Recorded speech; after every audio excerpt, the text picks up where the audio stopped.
Hi, this is English 9A, credit 4, the Mastery Check Lesson 4. So, you've read the first half of the book, and so you have some questions now. These first few questions are worth 5 points each. The Mastery Check is a huge part of your grade, so make sure you take your time on it and answer the questions completely, okay? To receive full credit, make sure you're writing in complete sentences and cite specific quotes or evidence from the text. So for number 1, in chapter 1, describe the reaping system. How is it unfair? And so think of the reaping system and what age does it start? How many entries do you start with, and do they increase? Can kids opt out? And can you exchange names? What can you exchange for? Is it unfair to certain districts? And so go ahead and answer that question in multiple sentences, okay? This isn't just a one sentence answer, it is worth 5 points. So 5 points, you should have a few examples and sentences either from the story or using evidence to answer that question, okay? For number 2, it comes from chapter 3. How does Katniss feel about her chances of winning and why? So go back to chapter 3. Does she think she's going to win? Is she going to put up a fight? Is she worried about the other kids being bigger or stronger, or does she feel very confident that she is going to win? So go ahead and answer this one, and when you're done, you can move on to the next one. Number 3 comes from chapter 7. What is Haymitch's training strategy for Katniss and Peeta? Again, this is worth 5 points. And so I'm going to help you out with this one. So we can start it off with a complete sentence. So Haymitch's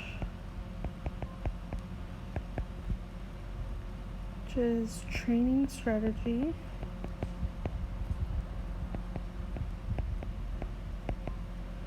for Katniss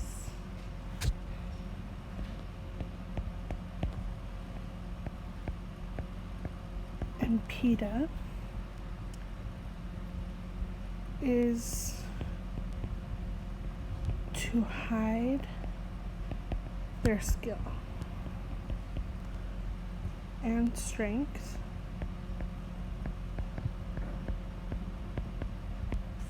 Okay, he wants them to hide their skill and strength and then focus on learning new things, okay? So they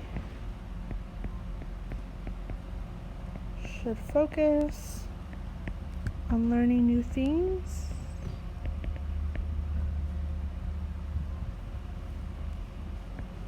let's put new skills until game makers.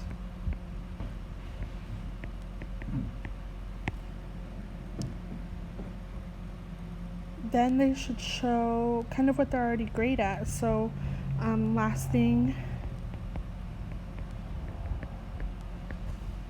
they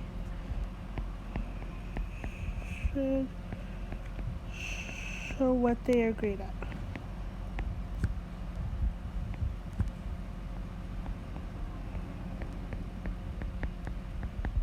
Okay, so that should give you the full 5 points for that question. So that was a little freebie. So when you're done copying that one down, you can go to number 4 for chapter 7 as well. And what are career tributes? So go back to that chapter, remember exactly what career tributes are, and give some information from the story about them. When you're done with that one, you can go ahead and move on. So this part of this mastery check is worth 10 points, okay? So I'm going to read it to you. What does survival look like in a dystopian society? Use evidence from the passage below to support your answers. So, when I was younger, I scared my mother to death. The things I would blurt out about District 12, about the people who rule our country, Panem, from the far-off city called the capital. Eventually, I understood this will only lead us to more trouble, so I learned to hold my tongue and to turn my features into a different mask so that no one could ever read my thoughts. Do my work quietly in school, make only polite small talk in public market, discuss little more than trades in the hob, which is the black market where I make most of my money. Even at home where I am less pleasant, I avoid discussing tricky topics like the reaping or food shortages or Hunger Games. Prim might begin to repeat my words, and then where would we be? Okay, so you're going to use part of this passage and kind of give an idea of what survival looks like in a dystopian society. And definitely use some of this information in this passage to answer your question. This is worth 10 points. So not only should this be a full paragraph, it needs to also explain, what survival looks like. And she gives you a few examples. So make sure you use those in your answer. And this next part is your vocabulary. It is also worth 10 points. Each sentence below has a bolded word. Use the definitions of those words provided for you in the glossary at the beginning of the credit, so go back to that to answer each of the following questions. I am going to read you the questions. You need to use your glossary in the front and get your full 10 points, okay? So number 1, would you rely on your adversary to help you train for the upcoming match? Explain. And this is to show that you know what adversary means, okay? Number 2, describe 3 things you would find if you enter an apothecary store. 3, if you have a sadistic parent, are they more or less likely to ground you for no reason? Explain. Number 4, if you served a meager portion of food, would you be likely to ask for more? Explain. Number 5, is making an arbitrary decision about a job choice a good idea? Explain why or why not. Okay? And so once you're done with